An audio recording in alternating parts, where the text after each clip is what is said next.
So today, andito tayo sa Harvey Norman Warehouse. Yan. Kasi, pipick upin natin yung bagong fridge natin. So, yan. Andiyan. Antayin po natin ang aming bagong fridge. Yay! Excited! Ayun na yung fridge natin. Nakita nyo, ilalagay na ni Kuya yung fridge natin from Harvey Norman. Okay na. Ayun na. Kita nyo po ba?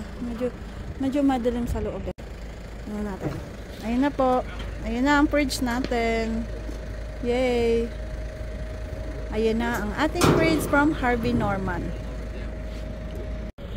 So, ayan. Nandyan na sa trailer natin yung bagong fridge natin. Lalagyan lang ng tali para pag nag-drive kami kasi 35 minutes pa yung driving.